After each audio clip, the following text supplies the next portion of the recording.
नमस्कार। आप सुन रहे हैं कहानी गोल्ड। आइए दोस्तों सुनते हैं प्रतिभा सक्सेना जी की लिखी कहानी मरभुक्खा।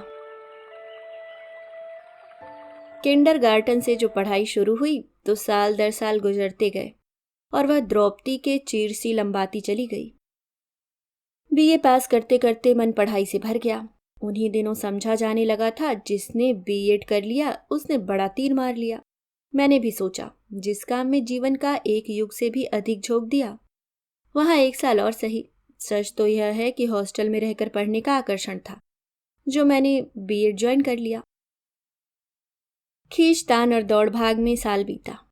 इम्तिहान देकर सोचा चलो अब पढ़ाई का भूत सिर से उतरा। मुक्ति का एहसास घर पहुंचने की उत्सुकता को चौगुना किए दे रहा था। एक और अच्छी बात थी कि घर तक की यात्रा ने मुझे अकेले रहकर बोर नहीं होना था। हॉस्टल की मेरी साथिन और उदीयमान लेखिका आरती मेरे साथ थी। उसे तो मुझसे भी आगे जाना था। हॉस्टल से बोरिया बिस्तर समेटकर हमने घर की राह पकड़ी। मुश्किल 2 स्टेशन निकले होंगे कि ट्रेन रुक गई। पहले इंतजार होता रहा, अब चली। फिर लोग नीचे उतरने लगे और फिर वहीं चहलकदमी करने लगे। जितनी जल्दी घर पहुंचने की थी उतनी ही देर होती जा रही थी। चलते फिरते लोग खबरें लाने लगे। आगे लाइन टूटी है, एक्सीडेंट हो गया है, आगे पटरियों पर डब्बे उल्टे पड़े हैं, ट्रेन आगे नहीं बढ़ेगी, अगले स्टेशन से फोन आया है कि इस लाइन की ट्रेनें मत छोड़ो वगैरह वगैरह। जितने मुंह उतनी बातें। पता नहीं घर कब पहुंचेंगे। तू तो फिर भी पहुंच जाएगी, अभी तो हम 2 जने हैं, आरती की चिंता थी। मुझे तो इतनी आगे अकेले जाना है, बड़ी मुश्किल हो जाएगी। हमारा डब्बा प्लेटफॉर्म से थोड़ा आगे था। लोग खाने पीने का सामान खरीदने के लिए दौड़ लगा रहे थे। पता नहीं कितनी देर पड़े रहना पड़े। छोटा सा स्टेशन, कुछ फलों के ठेले और एक आध चाय वाले। चलते फिरते मुसाफिर खबर लाए कि वहां प्लेटफॉर्म पर तो इसी के पीछे छीना झपटी मची है। वो तो ये कहो कि अभी सिर्फ उटव्वल की नौबत नहीं आई। वो देखो उधर गांव की तरफ से कोई केलों का टोकरा लिए चला आ रहा है। बुला लो भाई, बेचेगा ही तो हम ही खरीद लें। कुछ लोग जाकर उसे घेर लाए और डिब्बों के यात्री भी दौड़ पड़े। नहीं भाई, ये तो हमारे डब्बे वाले ने चुकता कर लिया है। हमारे डिब्बे में धूम मच गई। अरे भाई केले वाले इधर आ। ओए इधर को देख, केला देना भाई। तनादन केले खरीदे जा रहे थे। केलों का पूरा टोकरा हमारे डिब्बे में आ गया। दाम दुगने हैं तो क्या हुआ, पेट में तो पड़ेगा कुछ। सबसे पैसे इकट्ठे हुए और एक एक केला बांट दिया गया सबको। एक यात्री एक लड़के को पकड़ लाया। उसके झोले में बिस्कुटों के छोटे छोटे पैकेट भरे थे। बाहर तो लूट मची है, सारी ट्रेन के लोग जुटे पड़े हैं। इसे पकड़ नहीं लाता तो हमें कुछ नहीं मिलता। 2 पैकेट इधर देना। ना भाई ना, एक व्यक्ति को 1 पैकेट, आखिर सभी को चाहिए। अरे औरों को तो इतना भी नहीं मिल पाएगा। क्यों आरती, तुम्हारी मौसी इस स्टेशन पर तो आई थी। हाँ, पर अब की बार मैंने मना कर दिया था। आती तो कहती छुट्टियों में कुछ दिन रुक जाओ। मैं तो पहले जाकर अपने घर रहूंगी, फिर सोचूंगी कहीं और का। ट्रेन में बड़ी गर्मी थी, सब लोग उतरने लगे। कम से कम 4 घंटे लगेंगे। आगे का मलबा साफ होगा तब ट्रेन बढ़ेगी यहाँ से। चलो आगे उधर दुकान के पास चलकर बैठते हैं, उधर वेटिंग रूम है। आरती से कहा मैंने। सोच रही हूँ मौसी के घर हो आऊं, और मैं अकेले रहूंगी यहाँ। तुमसे कितनी आगे मुझे अकेले जाना है, कुछ पेट पूजा का हिसाब भी तो चाहिए। अच्छा तू भी चलना। ना बाबा तू ही जा, ये सामान भी तो देखना है। मैंने कहा, लेकिन आरती जरा रुक, मैं जरा टॉयलेट तक जाऊंगी। मैंने साबुन तौलिया निकाला और पर्स उसे पकड़ा दिया। सामान का ध्यान रखना। आंखों पर पानी के छींटे डाल मैंने जरा अपनी गत सुधारी। बाहर आई तो मेरा माथा ठनका। थोड़ी दूर वह एक लड़के के साथ खड़ी बतिया रही थी। इतनी सी देर में यह लड़का इसे कहाँ से मिल गया। मैंने आवाज लगाई, अरे ओ आरती। हाँ, पास आती हुई वह बोली, इससे मिल अजीत है, मेरा मौसेरा भाई। इसे पता लग गया ये मोटरसाइकिल लेकर आया है। अब मैं जा रही हूं। कितनी देर में लौटेगी? फिक्र मत कर, जल्दी आ जाऊंगी। ट्रेन तो 4 घंटे पहले नहीं चलने की, अजीत बोला। चलते चलते आरती ने पर्स पकड़ाया। विधु तेरा सामान मैंने कंडी में संभाल कर रख दिया है, देखना। मैंने हुंकार भरा। अच्छा। मैं अकेली रह गई स्टेशन पर। मेज पर जहां मैंने केले और बिस्कुट का पैकेट रखा था, एक लड़का बैठ गया था आकर। बैठा रहने दो, ये तो स्टेशन है। पर बैठा कैसे ठाठ से है, कोई समझे सामने रखा सामान इसी का है। लो, चाय भी आ गई उसके लिए। तौलिया साबुन लिए ही लिए मैं उधर चली आई और दूसरी कुर्सी पर बैठ गई कि हाथ बढ़ाकर केला बिस्कुट उठा सकूं। कितनी देर हो गई, अभी तक चाय नहीं लाया, जबकि मैंने पहले ही कह दिया था। मैंने छोकरे को इशारे से बुलाया। क्यों, मेरी चाय कहाँ है? लाया था, पर आप यहाँ थी नहीं, तो मैंने सोचा ठंडी हो जाएगी, सो इन्हें दे दी। कुर्सी पर बैठे लड़के ने हाथ बढ़ाकर केला उठाया। मेरा केला। मैंने ध्यान से उसकी ओर देखा। अजीब आदमी है। अब वह केला छील रहा था। चूक गई तो भूखी रह जाऊंगी। सुनिए, केला मुझे खाना है। वह चौंका। आध छीला केला मुंह के पास ले जाते रुक गया।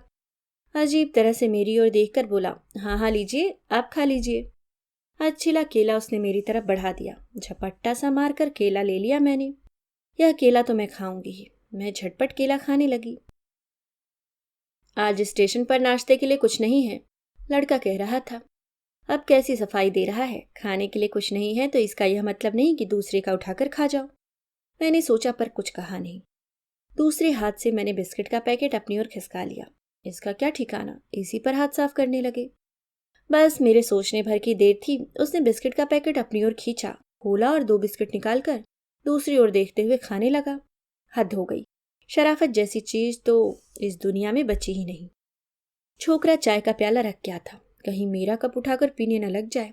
मैंने झटपट चाय उठाई और सिप करके रख दी। अब जूठी चाय तो लेने से रहा। फिर हाथ बढ़ाकर मैंने बिस्किट का पैकेट उठाया और बिस्किट निकालकर खाने लगी। पैकेट को सावधानी से हाथ में पकड़े रही, कहीं फिर न उड़ा ले। उसकी आंखों में बड़ा अजीब सा भाव आया। कुछ सनक गया सा लगता है। मैंने सोचा, अच्छे खासे भले घर का लगता है, पर किसका दिमाग कब चल जाए क्या ठिकाना। इधर बढ़ाइए। उसकी दृष्टि बिस्कुटों पर थी। मैं थोड़ा डर गई थी, कहीं कुछ कर न बैठे। ऐसे लोगों का क्या ठिकाना। मैंने चुपचाप पैकेट उसकी ओर बढ़ा दिया। उसने बचे हुए में से आधे बिस्किट निकाल लिए और बाकी का पैकेट मेरी ओर बढ़ाकर मुस्कुराया। मैंने हाथ बढ़ाकर पैकेट ले लिया। कहीं ये भी गए तो मैं भूखी ही रह जाऊंगी। बिस्कुट खाकर वह खड़ा हो गया। मैं मन ही मन भुनभुना रही थी। मुंह से निकला, कैसा भूखा है। उसने शायद सुन लिया। पलटकर कुछ क्षण बड़े ताज्जुब से मेरी ओर देखा और आगे बढ़ गया। सुन लिया तो सुन ले, कोई झूठ कहा मैंने। दूसरे का सामान उठाकर कोई खाने लगे तो और क्या कहा जाएगा। लगता तो पढ़ा लिखा है, गुंडा भी नहीं लगता। आंखों में कोई अप्रीतकर भाव भी नहीं। फिर होगा। ऊपर से क्या पता लगता है कोई कैसा है। कैसे कैसे लोग होते हैं। लगता है दिमाग में कुछ खलल है। फिर तो घर के लोगों को अकेला नहीं छोड़ना चाहिए। छोड़ो, मुझे भी क्या। 2-4 बिस्किट ले लिए। चलो, भूखा था, खा गया। मैंने अपना तौलिया साबुन उठाया और आकर अपने सामान के पास बैठ गई। आरती अभी तक नहीं आई थी। 2.5 घंटा हो रहा था। निश्चिंत होकर बैठी होगी। उसे क्या पता मैं किस मुसीबत में जा फंसी थी। बैठे बैठे ऊँघ आने लगी मुझे। लो, 3 घंटे हो गए। आरती का कहीं पता नहीं। अगर ट्रेन चल दे तो। आराम से ठूसे जा रही होगी। मैं यहाँ भूखी बैठी हूँ। पर्स में से इलायची निकालकर चबा रही थी कि वह आती दिखाई दी। आकर बोली, मैं तो डट कर खाई हूँ, तूने खाया कुछ? हाँ, खाया तो है, पर बताऊंगी। देख, मौसी ने तेरे लिए भी गरम गरम पूड़ियाँ भेजी हैं, और यह चाय नाश्ता भी। उसने पैकेट रखने के लिए कंडी का ढक्कन उठाया। अरे, तूने तो कुछ खाया नहीं विधु। ये बिस्कुट, केला सब जस के तस रखे हैं। मैं चौंकी। मैंने तो निकालकर मेज पर रखे थे। हाँ, तू टॉयलेट गई थी ना, तो मैंने उठाकर कंडी में धर दिए थे। तुझे बताया तो था यहाँ सब भूखे हैं, कोई उठा लेता तो। तभी न जाते जाते कह गई थी। हाय राम, मैं सर पकड़कर बैठ गई। तो वह चीजें उसी की थीं। मेरे सिर में घूमनी सी आ रही थी। क्या हुआ विधु, क्या हुआ तुझे? कुछ नहीं। तबीयत तो ठीक है ना तेरी? गर्म गर्म पूड़ी खा ले। मुझे नहीं खानी। अरे क्या बात है, अभी तो तू कुछ बताने को कह रही थी। नहीं, अब कुछ नहीं रहा बताने को। कैसी अजीब लड़की है। ट्रेन अभी तक रुकी खड़ी है। मैंने चारों ओर सिर घुमाकर देखा, वह कहीं दिखाई नहीं दिया। आरती अब झटपट चलकर ट्रेन में बैठे। हाँ, अब तो चलने वाली होगी। अजीत ने पता कर लिया था। अपना सामान उठाकर मैं एकदम ट्रेन की तरफ चल दी। अरे अरे, आराम से चलेंगे, अभी 10-15 मिनट है। वह चिल्लाती रह गई। सामने से आते हुए एक व्यक्ति से टकराते टकराते बची। इत्मीनान से चलिए, अभी नहीं छूटी जा रही ट्रेन। मैंने डिब्बे में अपनी सीट पर आकर ही दम लिया। आरती को बस खाने की पड़ी है। सामान ठिकाने से रखकर बोली, अब तू भी खा लेना विधु, बेकार अभी से गर्मी में यहाँ चली आई।